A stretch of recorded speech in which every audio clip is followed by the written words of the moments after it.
Aquí comienza el ministerio del programa de radio Profecías Hoy con el pastor Henry Cortés.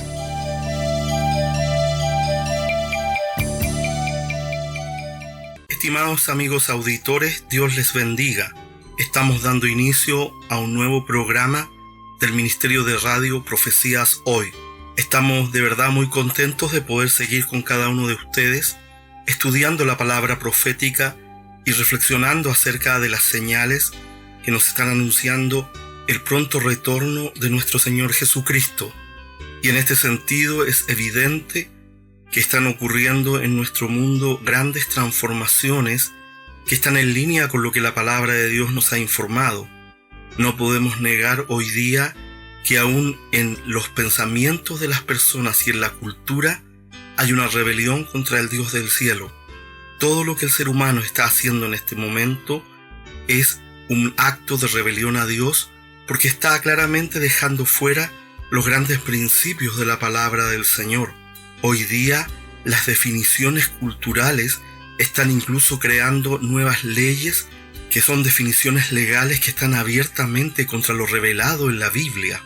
Se está destruyendo el derecho a la vida, se está destruyendo el concepto de matrimonio, se está destruyendo el concepto de paternidad, se está destruyendo el concepto de derechos fundamentales que Dios le dio al ser humano, en tanto el hombre es creación divina. Y esto debe mostrarnos a nosotros la cercanía del pronto retorno del Señor Jesucristo. Creo que nosotros no podemos olvidar que el Señor nos advirtió en su palabra las señales de los días del tiempo del fin. Y en este momento muchas cosas están corriendo simultáneamente. Ahora bien, nosotros como Iglesia del Señor no sabemos cuánto tiempo nos queda para que Cristo venga y la Iglesia sea graduada vía el arrebatamiento al cielo. No sabemos si son 50 años, 100 años, 1000 años, 10 años, 5 años o menos. No sabemos. Sabemos que las señales nos muestran que hay cercanía, pero el día y la hora solo lo conoce el Padre Celestial que está en el cielo cuando le dé a Jesús la orden de venir por su iglesia. Sin embargo, nosotros en este espíritu de prudencia y sabiduría debemos estar entendiendo el momento espiritual.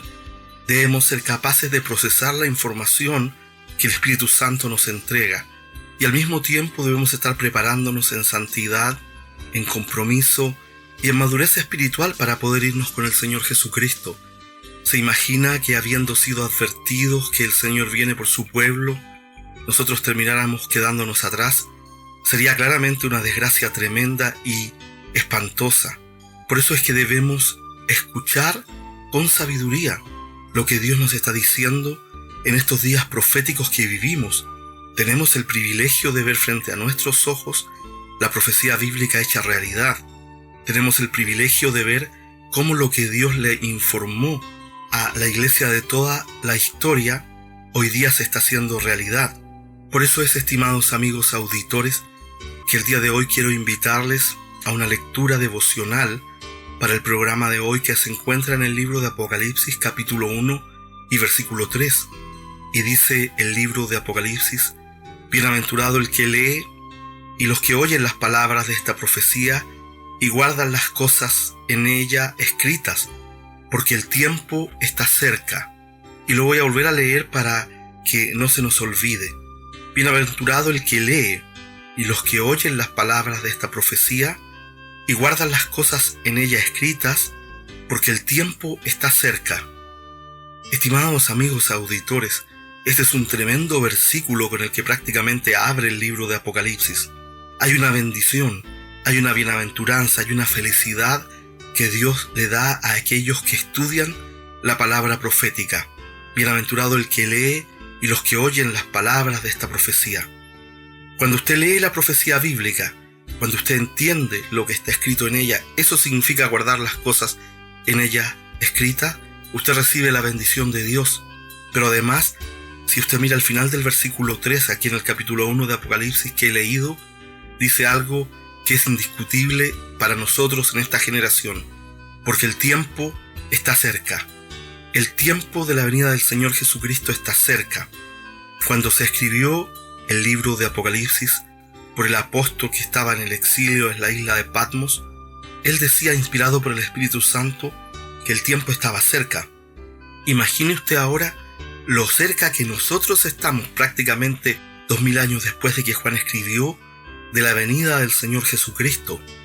Hoy día nosotros no podemos olvidar que la información profética nos ha sido entregada y que hay una demanda de Dios para que leamos, para que escuchemos y guardemos la información profética, es decir, para que entendamos lo que Dios nos está mostrando y enseñando, para que podamos ayudar a otros en la predicación del Evangelio y en la preparación de la iglesia en santidad para el encuentro con el Señor Jesucristo.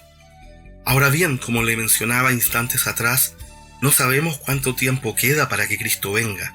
Pueden ser días, semanas, meses, años, decenas de años y aún más.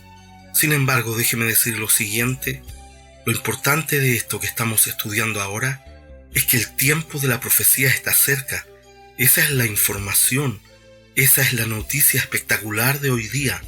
El tiempo de la profecía bíblica está cerca y hay felicidad y hay bendición para aquellos que estudian la palabra profética, para aquellos que la entienden, para aquellos que la enseñan a otros y la guardan en sus corazones, porque como dice allí el versículo 3 del capítulo 1 de Apocalipsis que hemos leído, el tiempo está cerca.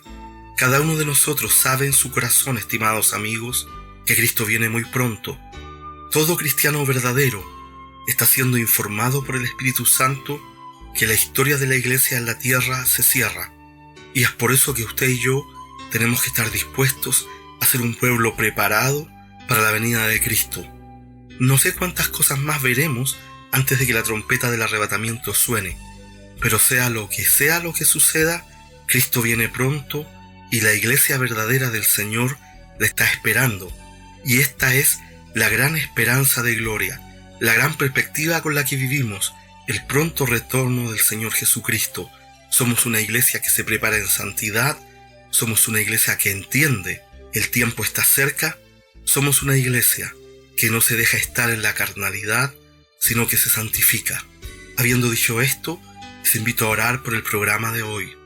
Amado Dios y Padre Celestial, en el nombre de Jesús, dejamos en tus manos el programa de radio Profecías Hoy de este día, para que seas tú, oh Dios del cielo, quien nos enseñe tu palabra profética y nos ayude a ser felices en el estudio de la profecía bíblica, porque sin lugar a dudas, el tiempo está cerca. Lo pedimos en el nombre de Jesús, al Padre Celestial. Amén y amén.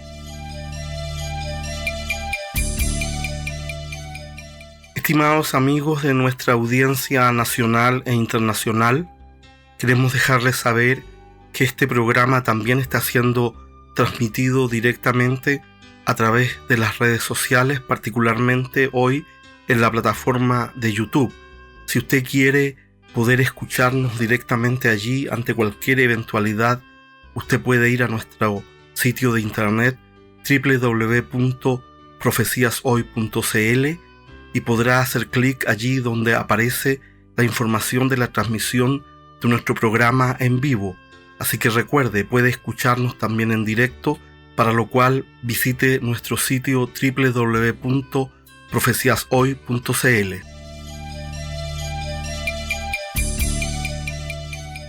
Vamos a seguir estudiando el capítulo 13 del libro de Hebreos. El capítulo 13 del libro de Hebreos es un capítulo de cierre. El Señor está terminando la instrucción del libro de Hebreos. Y usted sabe que ha sido bien profundo el libro de Hebreos. Así que hoy vamos a empezar a recordar desde el versículo 5 de Hebreos capítulo 13. Hebreos 13:5 dice así: sean vuestras costumbres sin avaricia, contentos con lo que tenéis ahora, porque Él dijo, ¿quién dijo? El Señor, no te desampararé, ni te dejaré. De manera que podemos decir confiadamente, el Señor es mi ayudador, no temeré lo que me pueda hacer el hombre. No temeré lo que me pueda hacer el hombre. Versículo 7, acordaos de vuestros pastores que os hablaron la palabra de Dios, considerad cuál haya sido el resultado de su conducta e imitad su fe. Jesucristo es el mismo ayer y hoy y por los siglos.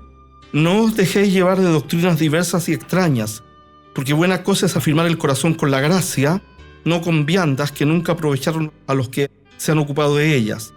Tenemos un altar del cual no tiene derecho de comer los que sirven al tabernáculo, porque los cuerpos de aquellos animales cuya sangre a causa del pecado es introducida en el santuario por el sumo sacerdote son quemados fuera del campamento. Ponga atención al versículo 12, que es el último que vamos a estudiar hoy día. Por lo cual también Jesús, para santificar al pueblo mediante su propia sangre, padeció fuera de la puerta. Vamos a orar. Padre, en el nombre de Jesús, entregamos a ti esta palabra hoy día para que tú nos enseñes en los versículos que vamos a estudiar, Señor, para que tú hagas la obra en nosotros, Señor. En el nombre de Jesús. Amén. El Señor nos llamaba a recordar esto de tener costumbres sin avaricia y contentos con lo que tenemos, porque Él ha prometido que va a estar con nosotros.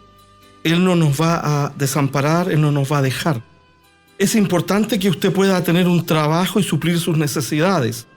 No es sabio que usted viva siendo carga para otros. Si usted puede trabajar, si usted puede producir, es sabio que lo haga. Si usted es joven, es sabio que estudie bien. ¿Cierto? Que aproveche su tiempo para estudiar. Entonces el mundo cambia, pero Dios no cambia. ¿Usted lo cree? ¿Usted cree que Dios no lo va a dejar ni lo va a desamparar? ¿Puede usted tener confianza de proclamar el Señor es mi ayudador? ¿Puede usted decirle a sus circunstancias, no temo, Dios es mi ayudador? Dios no me va a dejar, Dios no me va a desamparar. Soy hijo de Dios. Escucha, diablo, mírame, soy hijo de Dios. Soy hijo de Dios. Aunque vengan 1000 demonios del infierno a decirte que tú no tienes alternativa, levántate y dile, soy hijo de Dios. Jesús pagó el precio por mí. Apártate, Satanás. ¿Cierto? Y es por eso que podemos decir, Dios es mi ayudador y no temeré lo que me pueda hacer el hombre, el ser humano, la sociedad. Porque en esta tierra cosas nos van a pasar. Y no se trata de que yo quiera ser pesimista, quiero ser realista y quiero llevarlo a una vida de fe. Y yo mismo quiero ir a una vida de fe, a confiar más y más en el Señor, porque yo estoy aquí no porque sea mejor que usted, de ninguna manera, ni se le vaya a ocurrir. Estoy aquí porque a Dios le pareció bien que yo estuviera aquí. Entonces, el hombre, la sociedad, el mundo, viene y nos amenaza. Y nos dice, cuidado, porque cuando éramos niños, ¿se acuerdan? Lo decíamos la semana pasada, salen esos matones que te dicen, te voy a pegar. Y usted quedaba todo asustado ahí. Pero la Biblia dice que nuestra actitud para vivir debe ser, no voy a temer lo que me haga el mundo, la sociedad, el ser humano. Dios es mi ayudador. Porque usted va a hacer un trámite y lo más fácil es que le dicen, no se puede. Quedan todavía 10 horas y dicen, no, ya se cumplió el plazo. Oiga, pero aquí dice que quedan 10 horas. Disculpe, me equivoqué. Pero si usted se hubiera ido, es más fácil para el funcionario porque no hizo el trabajo. ¿Cierto? No temeré lo que me pueda hacer el hombre. Por lo tanto, debemos aceptar que hay crisis en esta vida y que hay dificultades. Y el libro de Hebreos nos presenta a Jesús sufriendo por nosotros, incluso la muerte, llevando aflicción y padecimiento. Padeció dolores físicos en su cuerpo y tuvo aflicción emocional. Todos hemos tenido aflicción emocional en algún momento de nuestra vida. De toda clase. Hemos sido afligidos por el trabajo, hemos sido afligidos por problemas económicos, ¿cierto? Todos hemos tenido aflicciones, pero pocos han padecido por la causa de Cristo. Y Él tuvo que, por salvarnos a nosotros, padecer. Por eso tenemos que poner nuestra confianza en Él. Pase lo que pase en tu vida, tú tienes que creer que tú le importas a Dios. Así que aquí hemos repasado parte de lo que estudiamos la semana pasada. Tú le importas a Dios. Jesús murió por ti, te está cuidando. Si aquí vamos todos de paso, porque a veces nuestros propios cuerpos nos traicionan, ¿o no? Y luego el versículo 7, lo comentábamos la semana pasada, dice, acordaos de vuestros pastores que os hablaron la palabra de Dios. Considerad cuál haya sido el resultado de su conducta e imitad su fe. Dios nos ha provisto siempre a personas que nos enseñan su palabra. El problema es que nosotros a veces nos ponemos más porros que cuando estábamos en el colegio. Se nos olvida muy rápido. estudiamos con devoción las cosas de nuestra profesión. Lo que sea, cualquier cosa que nos sirva para vivir, lo estudiamos. Y lo que es eterno, lo dejamos para el último. Y por eso Dios nos repite una y otra vez que nos acordemos de aquellos que nos han enseñado la palabra de Dios. Porque no cualquiera puede pararse y enseñar la palabra de Dios. Es la verdad.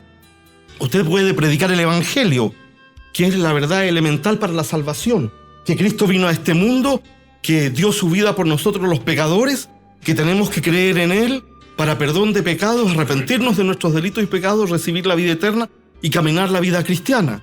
Ese es el resumen más básico del Evangelio. Pero eso es una parte de la palabra de Dios. Una vez que usted empieza a caminar en la vida cristiana, usted necesita toda la instrucción de Dios, lo que los apóstoles llaman en el Nuevo Testamento todo el consejo de Dios. Cómo usted vive en su trabajo, cómo usted vive en su matrimonio, cómo usted vive en sus finanzas, cómo usted vive dentro de su mente, porque todos vivimos aquí adentro y de aquí adentro miramos para afuera, pero nosotros tenemos una vida aquí adentro, ¿sí o no? ¿Cierto? Que nos condiciona profundamente y es allí donde tiene que entrar la palabra de Dios y tiene que ser enseñada. Entonces dice que consideremos a aquellos hombres de Dios que nos han enseñado la palabra, que han tenido una conducta espiritual y que podamos imitar su fe. Yo recuerdo a mis 2 o 3 pastores de la niñez y la juventud, que están todos ya en la presencia del Señor, y que los vi enseñar la palabra, esforzarse por enseñar la palabra. Entonces necesitamos nosotros comprometernos con la palabra de Dios, porque si tú te aprendes bien un salmo, por ejemplo, y tú lo repasas, tú te vas a dar cuenta del poder que tiene en tu vida. El poder que tiene en tu vida es tremendamente sanador, porque las cosas se nos vienen encima, oiga, y empiezan a verse gigantes. Y a lo mejor usted puede decir, pero ese problema no es tan grande. Sí, pero para el que está en el problema es lo más grande que puede estar viviendo, ¿o no? ¿Sí o no? Entonces, tenemos que escuchar la palabra de Dios que nos ha sido enviada por los ministros y pastores, imitar su fe, porque igual hoy día es difícil el ministerio pastoral, ya se los dije la semana pasada en detalle. Y luego el versículo 8 hace esta tremenda declaración, tremenda. Jesucristo es el mismo ayer, hoy y por los siglos. Es una verdad tremenda. Quiero decirte que Jesús no va a cambiar. Quiero decirte que Jesús no te va a abandonar. Quiero decirte que Él va a seguir siendo la roca fuerte en la que puedes parar tu vida. Quiero decirte que pase lo que pase, viva lo que vivas, estés vivo o te mueras, Jesús es el mismo ayer, hoy y por siempre. Es el mismo ayer, hoy y por siempre. Es la base de nuestra vida. Estoy parado con mis pies en la roca que es Cristo. En el Sermón de la Montaña, en Mateo 5, 6 y 7, Jesús puso un ejemplo y dijo: cualquiera pues que oye estas palabras y las pone por obra, le compararé a un hombre prudente que edificó su casa en la roca. El río subió, vino la tormenta y su casa no cayó porque estaba en la roca. Pero el que oye estas palabras, ponga atención, y no las pone por obra, lo voy a comparar, lo voy a hacer semejante como un hombre necio, insensato, un hombre tonto, una persona desprolija, una persona despreocupada, una persona liviana, una persona que no pone atención a lo importante. Dijo, hay que hacer una casa, no, aquí nomás, aquí hay arenita, aquí está más fácil clavar y picar y enterrar los palos, ahí la puso. Empezó a llover. Claro, el primer año llovió poquito, el segundo año no llovió nada, pero el tercer año vino un aluvión y se fue la casa y todo. Le compararé a un hombre necio, vino la lluvia y el río, la inundación, y su casa fue arrastrada y su pérdida fue grande. La pérdida más grande que podemos experimentar es la pérdida de nuestra alma. Debemos poner atención a las cosas de Dios, iglesia. Debemos poner atención a la verdad de Dios, porque tú no sabes cuándo Dios te va a llamar de este mundo. Nadie sabe cómo y cuándo va a ser llamado de este mundo. Y por lo tanto nosotros debemos poner por obra nuestra fe, construir nuestra casa de fe en Cristo. Debemos construir nuestra casa de fe en Cristo. Porque de lo contrario, cuando venga ese gran vendaval, a usted se lo puede llevar. En mis más de 40 años de pastor, he visto toda clase de problemas en los seres humanos. He visto a gente enferma de su alma. He visto a personas que tratan de acercarse al Señor, pero tienen ideas fijas que no logran llevar a la cruz de Cristo. He visto de todo. ¿Sabe por qué le comento esto? Porque he visto que aquellos que han escuchado el consejo y que han empezado a construir la roca son los que han logrado salir adelante. Y aquellos que aún viniendo a la iglesia han construido en la arena, no lo han logrado. No han logrado salir adelante. Porque en algún momento nuestra propia naturaleza nos va a complicar. ¿O no se ha dado cuenta usted que usted está cambiando? Y no me refiero a lo físico. Usted está cambiando la forma en que piensa. Y eso es lo más complejo. Porque físicamente todos estamos cambiados. Yo no soy el mismo de hace 20 o más años atrás cuando volví a Chile. 22 años atrás volví a Chile desde Estados Unidos. No tenía canas en mi cabeza. El problema es esos cambios que están ocurriendo dentro de nosotros. Y nos entra la angustia, nos entra la duda. La carne dice, no la vas a poder hacer. Y el diablo le echa leña al fuego, permítame decirlo en buen chileno, y le dice así, ¡te va a ir mal! Y usted agarra, ¡oh, me va a ir mal! No significa, ojo, no significa que las cosas no van a ser difíciles. Claro que van a haber cosas difíciles, claro que van a haber momentos de vida y muerte. Pero lo que Dios está diciendo es, tengo el control de tu vida. El que cree en mí, aunque esté muerto, vivirá. Y el que cree en mí y muere, no morirá eternamente, y yo le resucitaré el día postrero. Dios nos ayude. Amén. Por eso dice el versículo 8 que debemos poner nuestra confianza en Cristo, que es el mismo ayer, hoy y por los siglos. Así que Jesús no te va a dejar. Créelo. Es posible que te duelan tus emociones.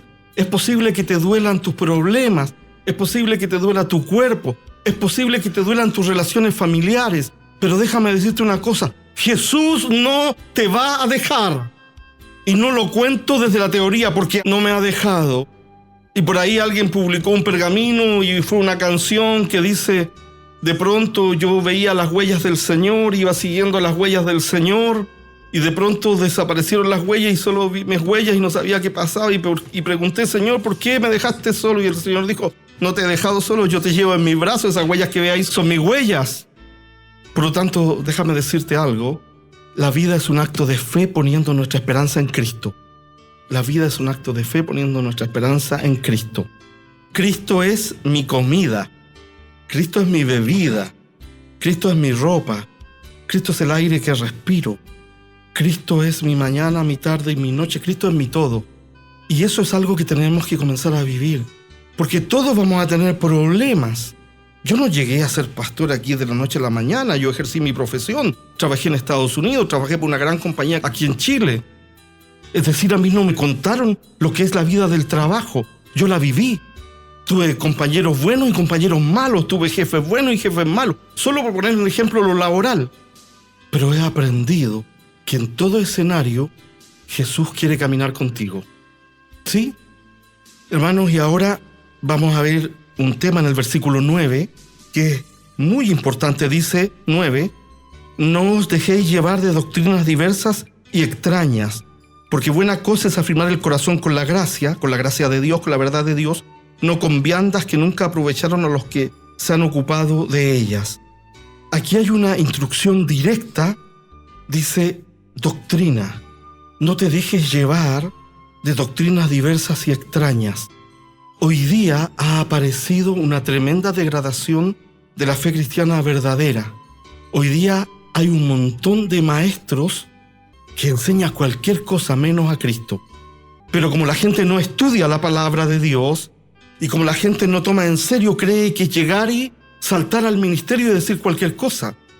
Entonces tenga cuidado a quien escucha, porque de lo contrario usted va a ser presa de doctrinas diversas y extrañas. Porque van a aparecer personas enseñando cosas raras, cosas que no están en la palabra de Dios. Van a aparecer enseñanzas torcidas. Dios tenga misericordia. Entonces esto nos llama a poner atención a lo que creemos.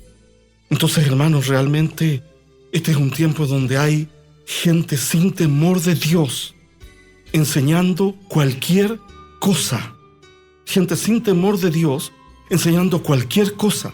Por eso usted ponga atención y lea la Biblia.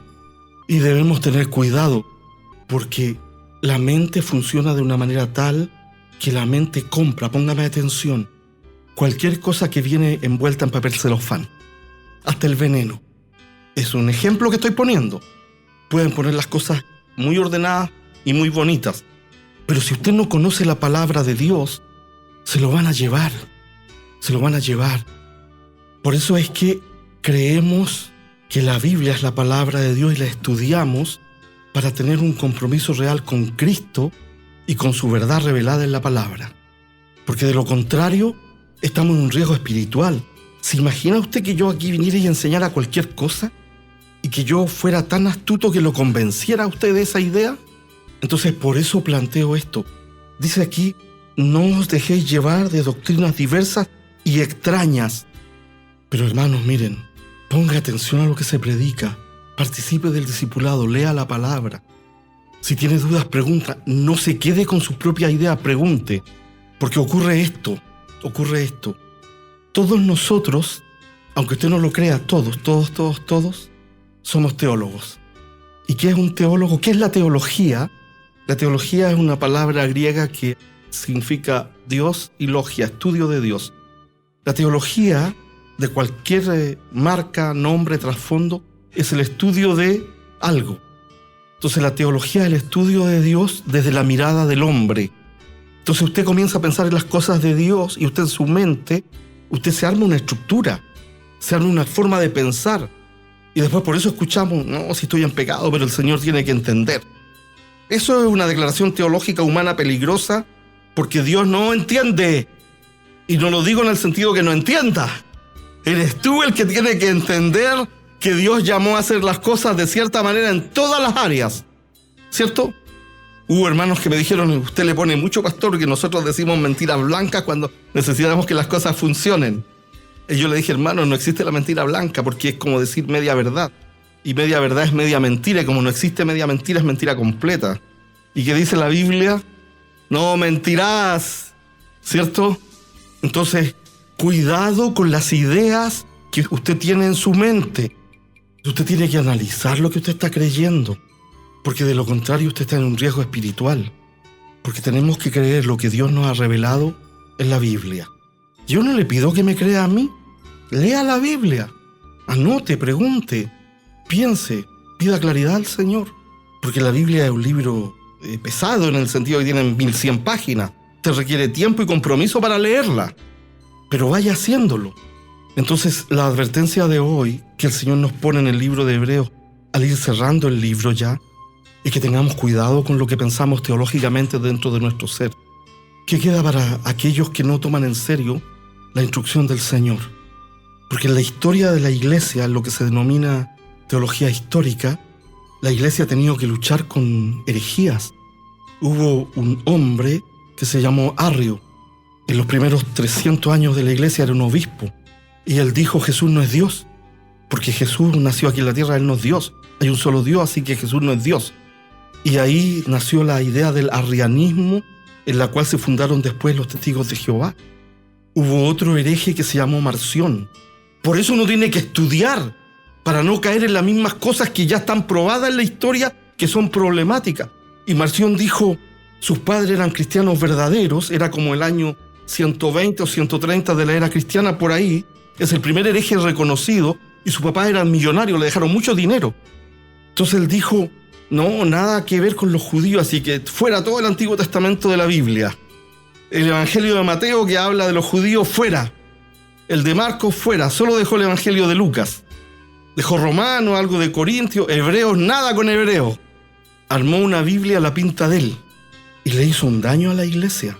Y entonces la iglesia reaccionó y los líderes de la época comenzaron a mandar cartas con la lista de los 27 libros que están en el Nuevo Testamento, que son los libros inspirados, que los creemos guiados por el Espíritu Santo, libros canónicos, Mateo, Marcos, Lucas, Juan, Hechos, Romanos, Primera y Segunda de Corintios, Filipenses, Colosenses, Gálatas, etc. Usted se lo sabe de memoria, ¿cierto?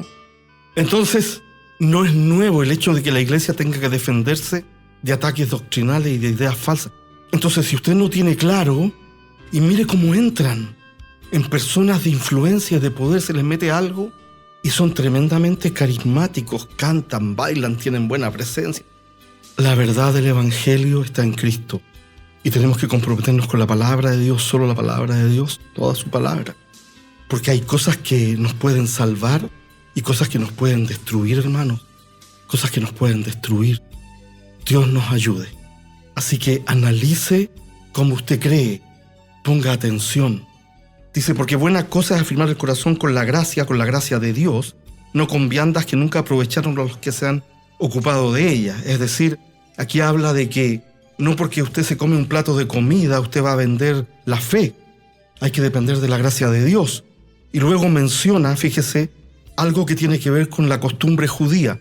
Versículo 10, tenemos un altar del cual no tienen derecho de comer los que sirven al tabernáculo, porque los cuerpos de aquellos animales cuya sangre a causa del pecado es introducido en el santuario por el sumo sacerdote son quemados fuera del campamento.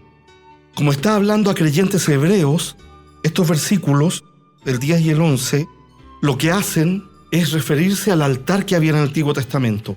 En el Antiguo Testamento Dios le dio a Israel instrucciones, les dijo, tienen que hacer sacrificios de animales de esta manera, tienen que derramar la sangre del animal, el sumo sacerdote tiene que sacar un poco de sangre de ese cordero, mezclarla con agua, meter un hisopo, rociar todo, porque era un símbolo, una preparación, una protoidea, una idea anterior a la cruz, donde usted y yo íbamos a ser rociados con la sangre de Cristo. ¿Me entiende? Donde usted y yo íbamos a ser rociados con la sangre de Cristo. Entonces, cuando el animal era sacrificado y quedaban algunos restos ahí, era tomado ese resto y como había sido sacrificado a causa del pecado, lo sacaban fuera de la ciudad. Y fuera de la ciudad había una zona donde se quemaba la basura. En Jerusalén y en todas las ciudades antiguas, la gente llevaba la basura ahí, no habían servicios sanitarios como ahora. Ahí se ponía la basura y se quemaba. Entonces, los animales que habían sido ofrecidos en el santuario y que habían sido puestos como sustitución o para cubrir el pecado eran sacados y eran quemados fuera. Y luego de esta idea va a decir algo relacionado a Cristo que es súper profundo, súper profundo. Entonces, aquí nos enfoca otra vez con este gran tema, porque ahí está cerrando. Es como que todas las ideas las está ya hilvanando. Está cerrando la carta, quedan pocos versículos. Dice, estos animales eran quemados ahí por causa del pecado. Nunca se te olvide, mientras Cristo no llegue o no pases a la eternidad, que tú eres tu mayor enemigo porque tú tienes en ti el pecado que si te descuidas, te destruye. Usted no es perfecto, aunque usted crea que sí, ni yo tampoco. No diga como ese que dijo, yo nunca me equivoco, excepto la vez que creo que estoy equivocado. Cristo tuvo que dar su vida para librarnos del pecado. Hay gente que me dice a mí, no, yo soy muy bueno, yo no le hago mal a nadie, para tratar de impedir de que yo les predique el evangelio. Pero, ¿usted encontrará alguna persona que nunca haya mentido en su vida? ¿Usted encontrará una persona que nunca haya tenido un mal pensamiento? Todos hemos pecado, no hay ni uno justo ni uno bueno. El único que no pecó fue Cristo, porque fue engendrado por obra y gracia del Espíritu Santo en el vientre de la Virgen María, y Él fue el hombre perfecto, el postrer Adán. Y como Él nunca pecó, pudo tomar nuestro lugar en la cruz, y la cruz era para ti y era para mí. Y Él tomó nuestro lugar, y con su sangre santa fuimos rociados, y Dios nos perdonó, y nos da vida eterna. Y dice el versículo 12, por lo cual también Jesús, para santificar al pueblo mediante su propia sangre, padeció fuera de la puerta. Lo sacaron al Señor con golpes, lo sacaron al Señor con torturas, lo hicieron cargar su cruz, lo sacaron de la ciudad, lo golpearon así hasta el cansancio, iba derramando su sangre, pedazos de su carne iban quedando en el camino, y lo clavan en la cruz romana, que está probado por historiadores y médicos que es una de las formas más tortuosas de morir. Los romanos empleaban el método de la crucifixión para asustar a los posibles enemigos.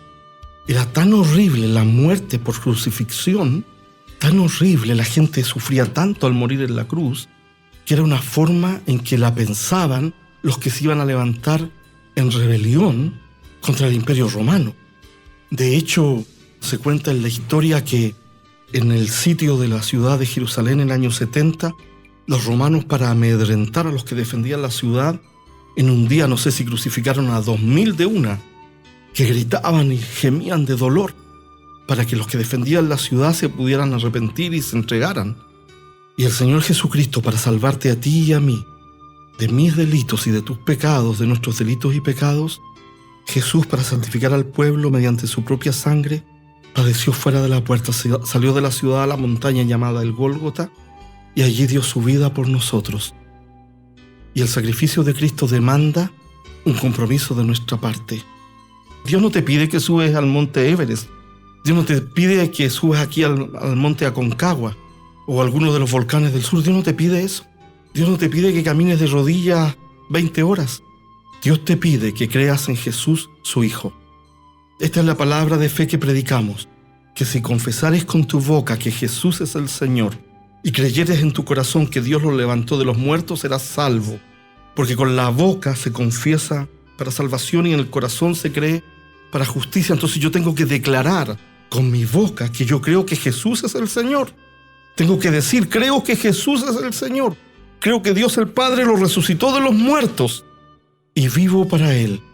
Entonces, al cerrar hoy, valoremos lo que Jesús hizo padeciendo por nosotros fuera de la puerta de la ciudad de Jerusalén y ordenemos nuestras ideas, ordenemos lo que creemos, ordenemos cómo pensamos teológicamente.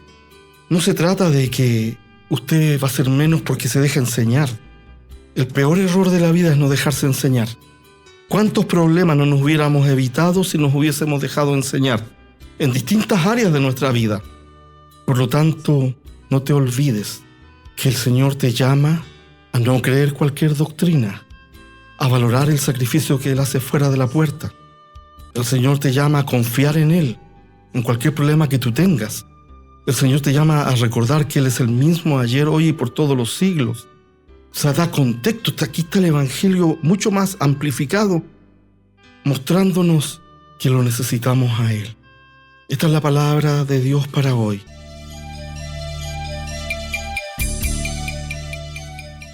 Bendiciones, mis queridos hermanos y amigos auditores del programa Profecías Hoy. Soy la hermana Indri Cortés de Alvarado y el día de hoy continuamos con el capítulo 5 del libro de Apocalipsis. Estaremos estudiando los versículos 11 al 14. Y dice así la palabra del Señor: Y miré y oí la voz de muchos ángeles alrededor del trono, y de los seres vivientes, y de los ancianos, y su número era millones de millones, que decían a gran voz: El Cordero que fue inmolado es digno de tomar el poder, las riquezas, la sabiduría, la fortaleza, la honra, la gloria y la alabanza. Y a todo lo creado que está en el cielo y sobre la tierra y debajo de la tierra y en el mar, y a todas las cosas que en ellos hay, oí decir: al que está sentado en el trono y al Cordero sea la alabanza, la honra, la gloria y el poder por los siglos de los siglos. Los 4 seres vivientes decían: Amén. Y los 24 ancianos se postraron sobre sus rostros y adoraron al que vive por los siglos de los siglos. El versículo 11 dice: Y miré y oí la voz de muchos ángeles alrededor del trono. Juan utiliza sus sentidos de la vista y el oído al permitírsele observar y oír en el cielo a innumerables ángeles que rodean el trono de Dios. Constituyen la segunda categoría de seres que cantan alabanzas al Cordero. En círculos concéntricos alrededor del trono hay 4 seres vivientes. Luego vemos 24 ancianos y por último una multitud innumerable de ángeles. ¿Sabe usted que en el capítulo 7, versículo 11 de este mismo libro de Apocalipsis vemos algo similar? Pero el orden pareciera ser inverso, es decir, comenzando la descripción de fuera hacia adentro y no de dentro a afuera. Dice así: y todos los ángeles que estaban en pie alrededor del trono, y de los ancianos, y de los 4 seres vivientes, se postraron sobre sus rostros delante del trono y adoraron a Dios. Sin duda que los seres vivientes que mencionan estos versículos son angélicos, pero en este caso se menciona la adición de innumerables ángeles. Se nos dice que su número es, de acuerdo a otra versión, miriadas de miriadas. Es mejor pensar en términos de un número inmenso que nadie puede contar. Juan toma sus términos de Daniel capítulo 7 versículo 10, donde el profeta Daniel describe su visión de quienes están rodeando el trono de Dios. Miles y millares le servían, centenares de miles lo atendían. No se nos dice del aspecto externo de estas huestes angélicas, ni de ninguna de sus funciones. Lo que se destaca en este versículo es la vasta multitud de mensajeros celestiales. Usted puede compararlo con Hebreos capítulo 12, versículo 22. Luego llegamos al versículo 12 de este capítulo 5, en el cual leemos: decían con voz fuerte: digno es el Cordero que fue sacrificado de recibir poder y riqueza y sabiduría y fortaleza y honor y gloria y alabanza. Otra versión usa en lugar de alabanza acción de gracias. No se mencionan arpas ni otros instrumentos musicales. Podemos asumir, por lo tanto, que las huestes celestiales cantaron, pero el texto indica que emitieron un fuerte sonido al unísono, de modo que pareció como que provenían de una sola voz. Las palabras del segundo himno expresan en gran parte los mismos pensamientos que el himno que cantaron los 4 seres vivientes y los 24 ancianos en los versículos 9 y 10 de este capítulo. Pero los ángeles no necesitaron redención. Ellos han aprendido de la Iglesia el misterio de la salvación, de acuerdo a Efesios capítulo 3, versículo 10 y a Primera de Pedro capítulo 1, versículo 12. Los ángeles están de pie con temor reverente ante la maravilla del amor redentor de Dios en Cristo Jesús. Son quienes se regocijan en el cielo, de acuerdo a la palabra, cuando un pecador en la tierra se arrepiente y clama por misericordia ante Dios. Lucas capítulo 15, versículos 7 y 10. Los ángeles son enviados como mensajeros de Dios, de acuerdo a Salmo 104, versículo 4 y a Hebreos 1:7, y son siervos de los que van a heredar la salvación. Esto lo tenemos en Hebreos capítulo 1, versículo 14. Cantan con voz fuerte las alabanzas al Cordero, porque forman parte integral del proceso de salvación al transmitir mensajes divinos al pueblo de Dios. Así pues, los ángeles componen y cantan un himno dedicado al Cordero. Su cántico es más corto e incluso más rico en atributos que el que cantaron los querubines y los ancianos. Es único en su construcción porque emplea 7 sustantivos en forma seguida que se atribuyen al Cordero: poder, riqueza, sabiduría, fortaleza, honor, gloria y acción de gracias. 7 es el número de lo completo. Los 4 seres vivientes dan gloria, honor y acción de gracias a Dios sentado en el trono. Esto está en el capítulo 4 de Apocalipsis, versículo 9. Y los 24 ancianos hacen lo mismo, excepto que en el lugar de acción de gracias utilizan el término poder. Capítulo 4, versículo 11 de Apocalipsis. Es importante notar que los seres celestiales una vez llaman a Dios digno debido a su obra creadora, pero dos veces mencionan al Cordero debido a su obra redentora. Apocalipsis 4:11, Apocalipsis 5:9 y 5:12. Algunos estudiosos dividen los 7 atributos en cualidades objetivas y subjetivas. El punto es si Juan quiso realmente transmitir una división de cualidades. Por ejemplo, ellos dicen que la gloria es un atributo celestial que las personas observan pero que no pueden aumentar. Por el contrario, el honor es el acto de personas que presentan sus respetos y el acto de acción de gracias evoca la respuesta agradecida del ser humano por los beneficios recibidos. Todas las demás cualidades pertenecen a Dios y al Cordero. Este cántico tiene su origen en el cielo, aunque las palabras individuales revelan conocimiento del Antiguo Testamento de una de las composiciones de David. Tuyos son, Señor, la grandeza y el poder, la gloria, la victoria y la majestad. De ti proceden la riqueza y el honor. Tú lo gobiernas todo. En tus manos están la fuerza y el poder, y eres tú quien engrandece y fortalece a todos. Por eso, Dios nuestro, te damos gracias, a tu glorioso nombre tributamos alabanzas. Primera de Crónicas, capítulo 29, versículos 11 al 13. Incluso canciones se han hecho basadas en este pasaje. De ahí que el Antiguo Testamento constituye la base para el Nuevo, lo cual se refleja incluso en este himno angelical. Las cualidades que pertenecen a Dios, ahora en este pasaje de Apocalipsis, se atribuyen al Cordero. Estas cualidades son el poder como fortaleza interna, la riqueza que proviene de Dios y la sabiduría que Dios otorga libremente a su pueblo. Fortaleza es sinónimo de poder, y honor y gloria con frecuencia aparecen juntos. Dios otorga estas cualidades a su pueblo y ellos a su vez expresan su acción de gracias a Él y al Cordero. El versículo 13 dice: y toda criatura en el cielo y en la tierra y debajo de la tierra y en el mar y todas las cosas en ellos, oí que decían: al que está sentado en el trono y al Cordero sean dadas las gracias y honor y gloria y poder por siempre jamás.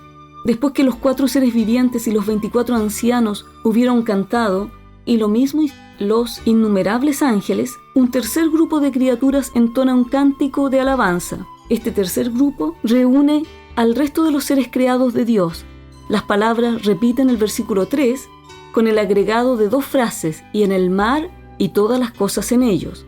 La última frase abarca la totalidad de las criaturas de Dios, porque no queda excluido nada. Todos los seres inteligentes en el universo creado de Dios cantan sus alabanzas, los santos y los ángeles en el cielo, las aves en el firmamento, el pueblo de Dios en la tierra y todos los seres vivos en la tierra y en el mar. El enorme coro de todas estas voces en alabanza a Dios y al Cordero supera toda imaginación humana. Dios es el Rey de la creación que delegó la obra de la creación y redención en su Hijo. Así como Dios recibe el tributo de sus criaturas, del mismo modo lo recibe el Cordero porque ha concluido las tareas que Dios le asignara. Todos los seres inteligentes en el universo cantan alabanzas al que está sentado en el trono y al Cordero. No se mencionan los nombres Dios y Jesús. En lugar de ello, se mencionan los títulos el que y el Cordero. Enfatizan primero el poder absoluto de Dios sobre el universo y segundo, la victoria del Cordero sobre la muerte y el sepulcro. El himno que cantan es una afirmación y resumen de los que se cantaron antes. Capítulo 4, versículo 11 de Apocalipsis y 5:12 de Apocalipsis. Esto finalmente produce un amén, es decir, un afirmativo de parte de los representantes que rodean el trono de Dios. Versículo 14, y los 4 seres vivientes decían amén, y los ancianos se postraron y adoraron.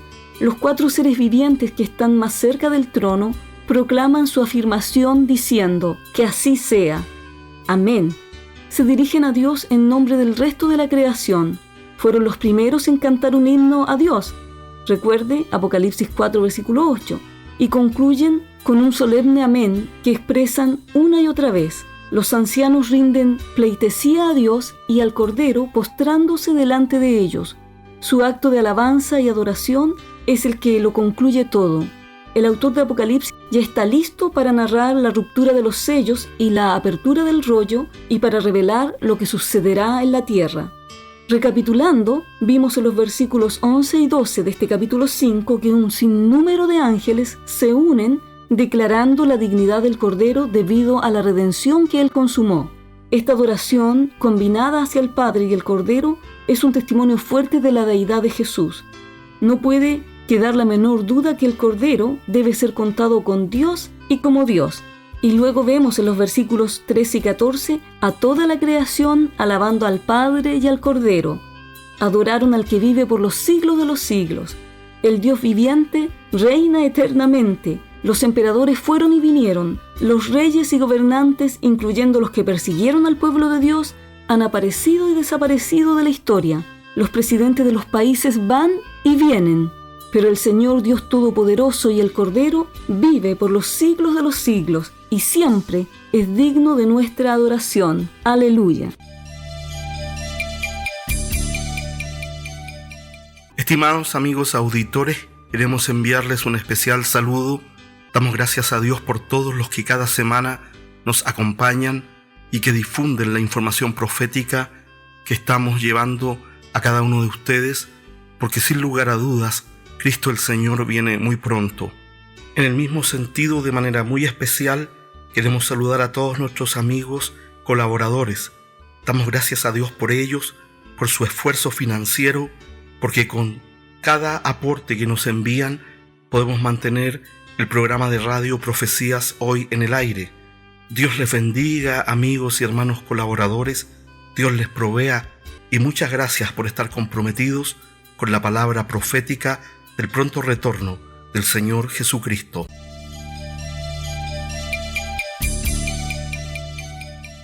Bien, estimados amigos, continuando con nuestro programa hoy, queremos invitarles a nuestra sección de noticias proféticas para esta semana. La noticia de la semana.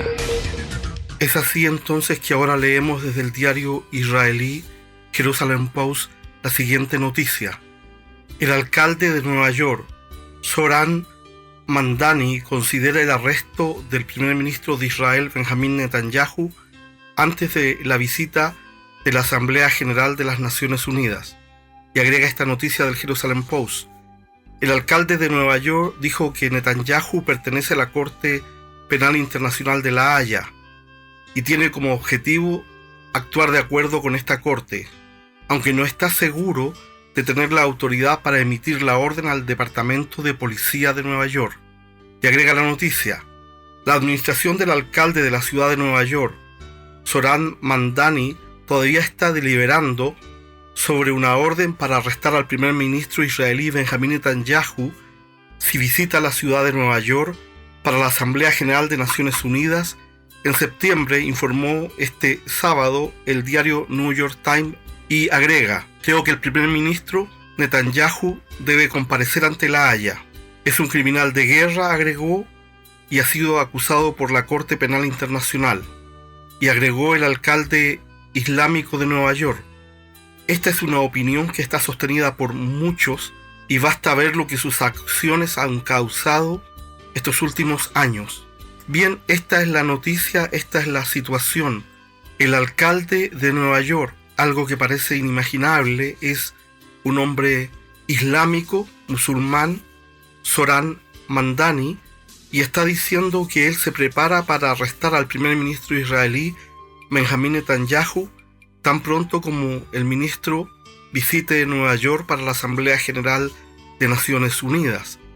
Y él mismo está diciendo, este hombre, que no sabe si él tiene la autoridad legal para mandar a la policía de Nueva York a detener al primer ministro israelí Netanyahu.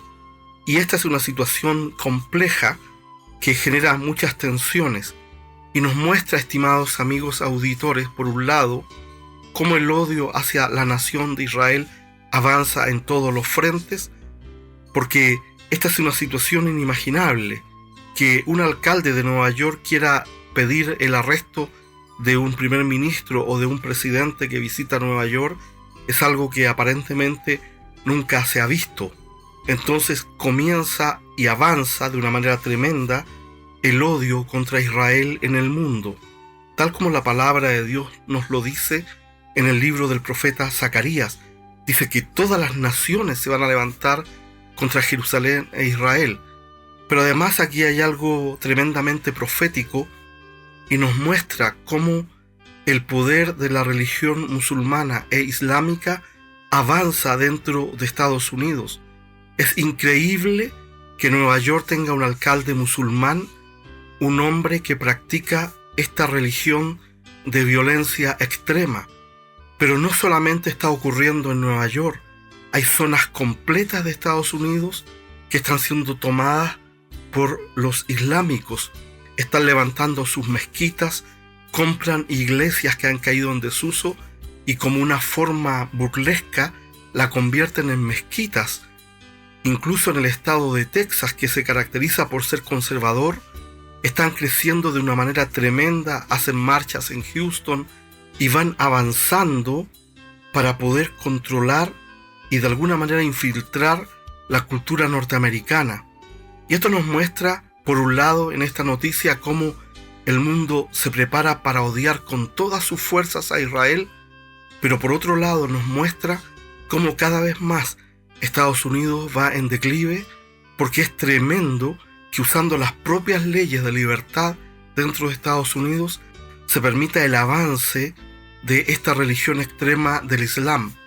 De hecho, en Texas están pidiendo financiamiento para sus escuelas islámicas usando las leyes del Estado. Por eso es que nosotros debemos entender que el mundo, por un lado, se prepara para odiar con todo a la nación de Israel y también se prepara para perseguir a los creyentes en Cristo antes de que suene la trompeta del arrebatamiento. Los días son breves y cortos, iglesia. No sabemos cuánto tiempo más Dios nos va a dar para que estemos en este mundo, pero indiscutiblemente no nos podemos descuidar. Por un lado, vemos cómo Israel está siendo perseguido y por otro lado vemos cómo en Estados Unidos avanza el Islam de manera imparable Dios tenga misericordia de todos nosotros y no nos perdamos el arrebatamiento de la Iglesia por nada de este mundo. El programa de radio que usted ha escuchado es una presentación del Ministerio de Radio Profecías Hoy. No olvide visitarnos en www.profeciashoy.cl para saber más acerca de nuestro ministerio.